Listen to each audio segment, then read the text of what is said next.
अथ 10वां अध्याय। मार्कंडेय जी को भगवान शंकर का वरदान। सूत जी कहते हैं, शौनकादिक ऋषियों, मार्कंडेय मुनि ने इस प्रकार नारायण निर्मित योग माया वैभव का अनुभव किया। अब यह निश्चय करके कि इस माया से मुक्त होने के लिए मायापति भगवान की शरण ही एकमात्र उपाय है, उन्हीं की शरण में स्थित हो गए। मार्कंडेय जी ने मन ही मन कहा, हे प्रभु, आपकी माया वास्तव में परिस्थिति मात्र होने पर भी शक्ति ज्ञान के समान प्रकाशित होती है और बड़े बड़े विद्वान भी उसके खेलों में मोहित हो जाते हैं। आपके श्री चरण कमल की शरणागतों को सब प्रकार से अभयदान देते हैं, इसलिए मैं तो आपकी चरण कमलों की शरण ग्रहण करता हूँ। सूत जी कहते हैं, मार्कंडेय जी इस प्रकार शरणागति के भावना में तन्मय हो रहे थे। उसी समय भगवान शंकर भगवती पार्वती जी के साथ नंदी पर सवार होकर आकाश मार्ग से विचरण करते हुए उधर आ निकले। मार्कंडेय जी को उसी अवस्था में देखा, उनके साथ बहुत से गण भी थे। जब भगवती पार्वती ने मार्कंडेय मुनि को ध्यान की अवस्था में देखा तो तब उनका हृदय वात्सल्य स्नेह में से उमड़ आया। उन्होंने शंकर जी से कहा, भगवान तनिक इस ब्राह्मण की ओर देखिए, और जैसे तूफान शांत हो जाने पर समुद्र की लहरें और मछलियां शांत होती है और समुद्र धीर गंभीर हो जाता है, वैसे इस ब्राह्मण का शरीर, इंद्रिय और अंतःकरण शांत हो रहा है। समस्त सिद्धियों के आप दाता ही हैं, इसलिए कृपा करके आप इस ब्राह्मण की तपस्या का प्रत्यक्ष फल दीजिए। भगवान शंकर ने कहा, देवी, ये ब्रह्मर्षि लोक अथवा परलोक की कोई वस्तु भी नहीं चाहते, और तो क्या, इनके मन में कभी मोक्ष की भी आकांक्षा नहीं। इसका कारण है कि घट घट वासी अविनाशी भगवान के चरण कमलों में इन्हें परम भक्ति प्राप्त हो चुकी है। हे प्रिय, यद्यपि इन्हें हमारी कोई आवश्यकता नहीं, फिर भी मैं इनके साथ बातचीत करता हूँ, क्योंकि ये महात्मा पुरुष है। जीव मात्र के लिए यह बड़े लाभ की बात है कि संत पुरुषों का समागम प्राप्त हो। सूत जी कहते हैं, शौनक जी, भगवान शंकर समस्त विद्याओं के प्रवर्तक और सारे प्राणियों के हृदय में विराजमान अंतर्यामी प्रभु है। जगत के जितने भी संत हैं, उनके एकमात्र आश्रय और आदर्श भी वही हैं। भगवती पार्वती से इस प्रकार कहकर भगवान शंकर मार्कंडेय मुनि के पास गए। उस समय मार्कंडेय मुनि की समस्त मनोवृत्तियां भगवत भाव में तन्मय थी। उन्हें अपने शरीर और जगत का बिल्कुल पता न था, इसलिए उस समय वे ये जान भी न सके मेरे सामने सारे विश्व के आत्मा स्वयं भगवान गौरी शंकर पधारे हुए हैं। शौनक जी, सर्वशक्तिमान भगवान कैलाशपति से यह बात छिपी न रही कि मार्कंडेय मुनि इस समय किस अवस्था में है, इसलिए जैसे वायु आकाश के स्थान से अनायास ही प्रवेश कर जाती है, वैसे ही वे अपनी योग माया से मार्कंडेय मुनि के हृदयाकाश में प्रवेश कर गए। मार्कंडेय मुनि ने देखा कि उनके हृदय में तो भगवान शंकर के दर्शन हो रहे हैं। शंकर जी के सिर पर बिजली के समान चमकीली पीली पीली जटाएं शोभायमान हो रही है। 3 नेत्र और 10 भुजाएं, लंबा तगड़ा शरीर उदयकालीन सूर्य के समान तेजस्वी है। शरीर पर बागंबर धारण किए हुए हैं और उनकी जटाएं सुशोभित है, और हाथों में शूल, खटवांग, ढाल, रुद्राक्ष माला, डमरू, कप्पर, तलवार और धनुष लिए हैं। मार्कंडेय मुनि अपने हृदय में अकस्मात भगवान शंकर का यह रूप देखकर विस्मित हो गए। यह क्या, ये कहाँ से आए? इस प्रकार की वृत्तियों का उदय हो जाने से उन्होंने अपनी समाधि खोल दी। जब उन्होंने आंखें खोली तब देखा कि तीनों लोगों के एकमात्र गुरु भगवान शंकर श्री पार्वती जी तथा अपने गणों के साथ पधारे हुए हैं। उन्होंने उनके चरणों में माथा टेक कर प्रणाम किया। तदंतर मार्कंडेय जी मुनि ने स्वागत, आसन, पाद्य, अर्घ्य, गंध, पुष्पमाला, धूप और दीप आदि उपचारों से भगवान शंकर, भगवती पार्वती और उनके गणों की पूजा की।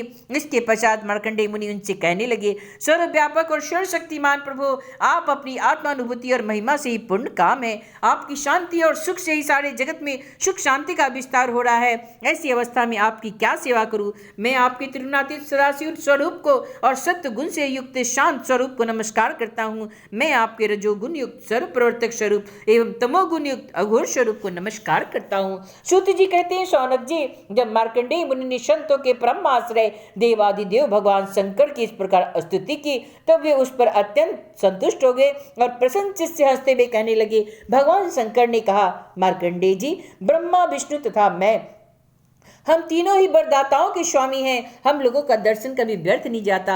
हम लोगों से ही मरणशील मनुष्य भी अमृतत्व को प्राप्ति कर लेता है। इसलिए तुम्हारी जो इच्छा हो वही मुझसे मांग लो।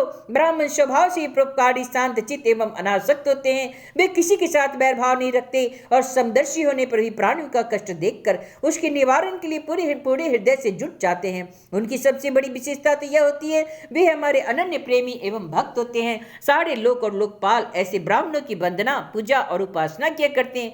केवल वे ही क्यों, मैं, भगवान ब्रह्मा तथा स्वयं साक्षात ईश्वर विष्णु ही भी उनकी सेवा में संलग्न रहते हैं। ऐसे शांत महापुरुष मुझ में, विष्णु भगवान में, ब्रह्मा में, अपने में और सब जीवों में अनिमात्र भी भेद नहीं देखते। सदा सर्वदा सर्वत्र और सर्वथा एक रस आत्मा का ही दर्शन करते हैं। इसलिए हम तुम्हारे जैसे महात्माओं की स्तुति और सेवा करते हैं। मार्कंडेय जी, केवल जल में तीर्थ ही तीर्थ नहीं होते तथा केवल जड़ मूर्तियां ही देवता नहीं होती। सबसे बड़े तीर्थ और देवता तो तुम्हारे जैसे संत हैं, क्योंकि वे तीर्थ और देवता बहुत दिनों से में पवित्र करते हैं, परंतु तुम लोग दर्शन मात्र से ही पवित्र कर देते हो। हम लोग तो ब्राह्मणों को ही नमस्कार करते हैं, क्योंकि वे चित्त की एकाग्रता, तपस्या, स्वाध्याय, धारणा, ध्यान और समाधि के द्वारा हमारे वेद में शरीर को धारण करते हैं। मार्कंडेय जी, बड़े बड़े महापापी और अंत्यज भी तुम्हारे जैसे महापुरुषों के चरित्र श्रवण और दर्शन से ही शुद्ध हो जाते हैं। फिर वे तुम लोगों के संभाषण और साथ आदि से शुद्ध हो जाए, इसमें तो कहना ही क्या है। सूत जी कहते हैं, शौनकादिक ऋषियों, चंद्रभूषण भगवान शंकर की एक एक बात धर्म के गुप्ततम रहस्य से परिपूर्ण थी। उसके एक एक अक्षर में अमृत का समुद्र भरा हुआ था। मार्कंडेय मुनि अपने कानों के द्वारा पूरी तन्मयता के साथ उसका पान करते रहे, परंतु उन्हें तृप्ति न हुई। वे चिरकाल तक विष्णु भगवान की माया से भटक चुके थे और थके हुए थे। भगवान शिव की कल्याणी वीणा का अमृत पान करने से उनके सारे क्लेश नष्ट हो गए। उन्होंने भगवान शंकर से इस प्रकार कहा। मार्कंडेय जी ने कहा, सचमुच सर्वशक्तिमान भगवान की यह लीला सभी प्राणियों की समझ के परे है। भला देखो तो सही, ये सारे जगत के स्वामी होकर भी अपने अधीन रहने वाले मेरे जैसे जीवों की वंदना और स्तुति करते हैं। धर्म के प्रवचनकार प्राय प्राणियों का धर्म का रहस्य स्वरूप समझाने के लिए उसका आचरण और अनुमोदन करते हैं, तथा कोई धर्म का आचरण करता है तो उसकी प्रशंसा भी करते हैं। जैसे जादूगर अनेकों खेल दिखलाता है और उन खेलों से उसके प्रभाव में कोई अंतर नहीं पड़ता, वैसे ही आप अपनी सौजन्य मोहिनी माया की वृत्तियों को स्वीकार करके किसी के वंदना स्तुति आदि करते हैं, तो केवल इस काम के द्वारा आपकी महिमा में कोई त्रुटि नहीं होती। आपने स्वप्न दृष्टा के समान अपने मन से ही संपूर्ण विश्व की सृष्टि की है। इसमें स्वयं प्रवेश करके कर्ता न होने पर भी कर्म करने वाले गुणों के द्वारा कर्ता के समान प्रतीत होते हैं। भगवान, आप त्रिगुण स्वरूप होने पर भी उनमें उनसे परे और उनकी आत्मा के रूप में स्थित है। आप ही समस्त ज्ञान के मूल केवल अद्वितीय ब्रह्म स्वरूप है। मैं आपको नमस्कार करती हूँ। अनंत आपके श्रेष्ठ दर्शन से बढ़कर ऐसी कौन सी वस्तु है जिसे मैं वरदान के रूप में मांग लूं। मनुष्य आपके दर्शन से ही पूर्ण काम और सत्य संकल्प हो जाते हैं। आप स्वयं तो पूर्ण ही है और अपने भक्तों को भी समस्त कामनाओं को पूर्ण करने वाले हैं। इसलिए मैं आपके दर्शन प्राप्त कर लेने पर भी एक और वर मांगता हूँ, वह यह कि भगवान में, मैं उनके शरणागत भक्तों में और आप में मेरी अविचल भक्ति सदा सर्वदा बनी रहे। सूत जी कहते हैं, सौनक जी, जब मार्कंडेय मुनि की सुमधुर वाणी से इस प्रकार भगवान शंकर की स्तुति और पूजा की, तब उन्होंने भगवती पार्वती की प्रसाद प्रेरणा से यह बात कही, महर्षि, तुम्हारी सारी कामनाएं पूर्ण हो। इंद्रादित्य परमात्मा में तुम्हारी अनन्य भक्ति सदा सर्वदा बनी रहे। कल्प पर्यंत तुम्हारा पवित्र यश फैले और तुम अजर एवं अमर हो जाओ। ब्रह्मन तुम्हारा ब्रह्म तेज तो सर्वदा अचून रहेगा ही। तुम्हें भूत भविष्य और वर्तमान के समस्त विशेष ज्ञानों का एक अधिष्ठान रूप ज्ञान और वैराग्य रूप स्वरूप स्थिति की प्राप्ति हो जाए। तुम्हें पुराण का आचार्यत्व भी प्राप्त हो।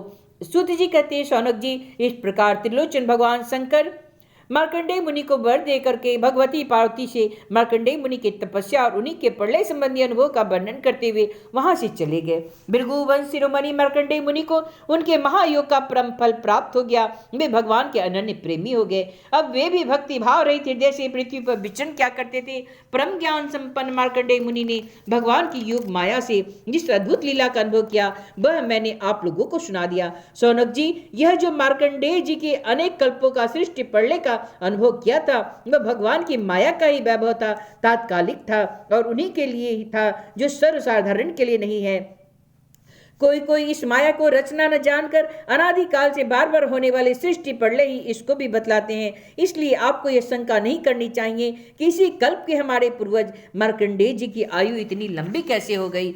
भृगुवंश शिरोमणि, मैंने आपको यह जो मार्कंडेय चरित्र सुनाया है, वह भगवान चक्रपाणि के प्रभाव और महिमा से भरपूर है। जो इसका श्रवण एवं कीर्तन करते हैं, वे दोनों ही कर्म वासनाओं के कारण प्राप्त होने वाले आवागमन के चक्कर से सर्वदा के लिए छूट जाते हैं। इति श्रीमद्भागवते महापुराणे परमहंस्यां संहितायां 12 स्कंदे 10वां अध्याय।